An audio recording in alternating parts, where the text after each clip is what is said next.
DGP ആക്കാൻ ശുപാർശ ചെയ്യപ്പെട്ട MR അജിത് കുമാറിന്റെ ഗുണഗണങ്ങളെക്കുറിച്ച് രാജു പി നായർ ഇന്നലെ പറഞ്ഞത് എന്താണെന്നൊന്ന് കേട്ടു നോക്കാം. എത്ര കേസ് ADGP അജിത് കുമാറിന്റെ പേരിൽ ഇന്ന് നിലവിലുണ്ട്? സ്വന്തം മുഖ്യമന്ത്രിയുടെ മൂക്കിന് താഴത്ത് അനധികൃതമായിട്ട് കോടികൾ വിലമതിക്കുന്ന സ്ഥലം കയ്യെ മേടിച്ചതുൾപ്പെടെ അവിടെ മണിമാളിക പണിയുന്നതുൾപ്പെടെ സാമ്പത്തിക അഴിമതി ആരോപണം അദ്ദേഹത്തിന്റെ മുന്നിലില്ലേ? ഈ സർക്കാരിന്റെ നയത്തിന് വിരുദ്ധമായി എന്ന് പറയപ്പെടുന്നു. അല്ലെങ്കിൽ സർക്കാർ പറയണം RSS ഞങ്ങൾക്ക് ശത്രുവല്ല എന്ന് പറയണം. പിണറായി വിജയൻ ചില ഘട്ടങ്ങളിലൊക്കെ പറഞ്ഞിട്ടുണ്ട്, അതവിടെ നിൽക്കട്ടെ. പക്ഷെ ഈ സർക്കാരിന്റെ നയത്തിന് വിരുദ്ധമായി, കേരളത്തിന്റെ പൊതുരാഷ്ട്രീയത്തിന് വിരുദ്ധമായി തന്റെ ADGP RSSന്റെ തീവ്രവാദ ആശയം പേറുന്ന RSSന്റെ നേതാക്കന്മാരെ 10 ദിവസത്തെ ഇടവേളയിൽ 2 സ്ഥലങ്ങളിൽ പോയി സന്ദർശിച്ച അന്വേഷണം എവിടെ എത്തി? എന്താ PV എന്ന് പറഞ്ഞത്? സ്വർണം പൊട്ടിക്കൽ കേസ്, കൊലപാതക കേസ്, ആളെ തട്ടിക്കൊണ്ടുപോകൽ കേസ്.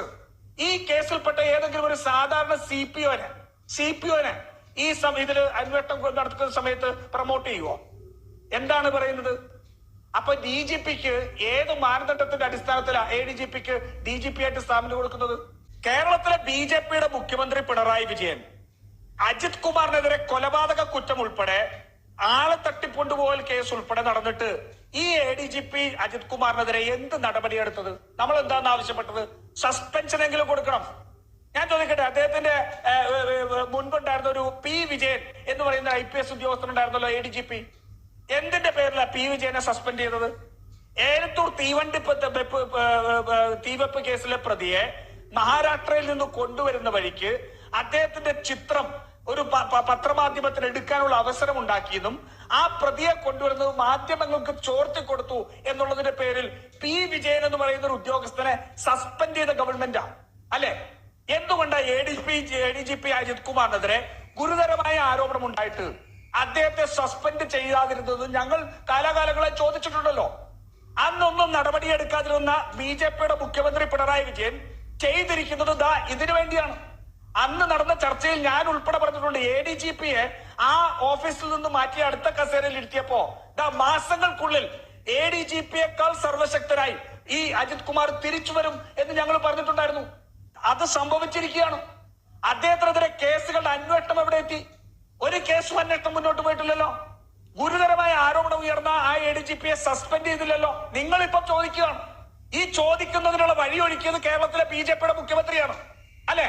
അപ്പൊ അതിന് വളരെ മനഃപൂർവ്വം ADGPയെ സംരക്ഷിക്കുന്നതിന് വേണ്ടി ഇദ്ദേഹത്തിന്റെ വർഗീയ താല്പര്യം, മകളുടെ അഴിമതി കേസ് ഉൾപ്പെടെ സംരക്ഷിക്കുന്നതിന് വേണ്ടി ആ അമിത്ഷായുമായി കേന്ദ്രത്തിലെ BJPയുമായി RSSുമായി ഗൂഢാലോചന നടത്തി ഈ നാട്ടിൽ തൃശൂർ പൂരം ഉൾപ്പെടെ കലക്കിയ ഒരാളെ സസ്പെൻഡ് ചെയ്യാതെ ഒരു കേവലം സാധാരണ നടപടി എന്ന് പോലും പറയാൻ പറ്റില്ല, ഒരു റീ അറേഞ്ച്മെന്റിന്റെ ഭാഗമായിട്ട് മാറ്റി നിർത്തിയത് BJPയുടെ നയം നടപ്പിലാക്കാൻ വേണ്ടി ഈ കേരളത്തിന്റെ DGP ആയിട്ട് തിരിച്ചുകൊണ്ടുവരാൻ വേണ്ടി തന്നെയാണ്. ഇതിനപ്പുറം എന്ത് വ്യക്തതയുണ്ട് ഇതിനകത്ത് വിഷയത്തിൽ? അതല്ലെങ്കിൽ കൊലപാതക ആരോപണം ഉണ്ടായിരുന്ന ആൾക്കെതിരെ എന്ത് അന്വേഷണം നടന്നു? സ്വർണം തട്ടിപ്പ് കേസ് മുതൽ മുഴുവൻ കാര്യങ്ങളും ഇദ്ദേഹത്തിന്റെ ഇൻവോൾവ്മെന്റ് വന്നതല്ലേ? തൃശൂർ പൂരം കലക്കൽ കേസിൽ DGP പറഞ്ഞതല്ലേ ഇദ്ദേഹത്തിന് ഉത്തരവാദിത്വമുണ്ട്. കേരളത്തിലെ മതസൗഹാർദ്ദം തകർക്കുന്ന രീതിയിൽ തൃശൂർ പൂരം കലക്കി മറിച്ചതിൽ ഈ ADGPക്ക് ഉത്തരവാദിത്വമുണ്ടെന്ന് DGP എഴുതി വെച്ചിട്ട് അയാളെ സസ്പെൻഡ് ചെയ്യാതിരുന്ന ഒരു മുഖ്യമന്ത്രി BJPയുടെ ദാസൻ അല്ലാതെ ആരാണ്?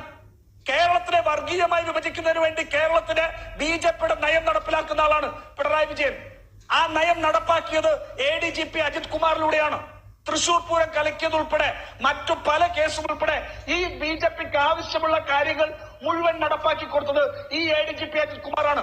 ആരൊക്കെ അദ്ദേഹത്തിനെതിരായിട്ട് നിന്നിട്ടുണ്ടോ, അദ്ദേഹത്തിനെ ചോദ്യം ചെയ്തിട്ടുണ്ടോ, അവിടെയെല്ലാം ADGP അവരെ ഒതുക്കി. അതിന് ഏറ്റവും പ്രധാനപ്പെട്ട ഉദാഹരണമാണ് ഞാൻ നേരത്തെ പറഞ്ഞ P വിജയൻ IPS ഇല്ലേ? അപ്പോ വളരെ കൃത്യമാണ് റാഷിദെ ഈ ഇദ്ദേഹത്തെ സംരക്ഷിക്കുന്നതിന് വേണ്ടി. കാരണം കേരളത്തിലെ മുഖ്യമന്ത്രിയുടെ തലയ്ക്കുമേൽ ഇന്ന് അജിത് കുമാർ നിൽക്കുകയാണ്. കൂടുതലൊന്നും പറയാനില്ല. സ്വർണ്ണക്കടത്തും ഡോളർ കടത്തും പോലുള്ള ദേശദ്രോഹ കുറ്റകൃത്യങ്ങളിൽ പോലും പങ്കുണ്ടെന്ന വ്യക്തമായ മൊഴിയുണ്ടായിട്ടും വിജയനെ മുഖ്യമന്ത്രിയായി തുടരാമെങ്കിൽ അജിത് കുമാറിനെ പോലൊരാൾ DGP ആകുന്നതിൽ പ്രത്യേകിച്ച് എന്താ സ്വാഭാവികതയാണുള്ളത് എന്ന ചോദ്യം മാത്രമാണ് ബാക്കി.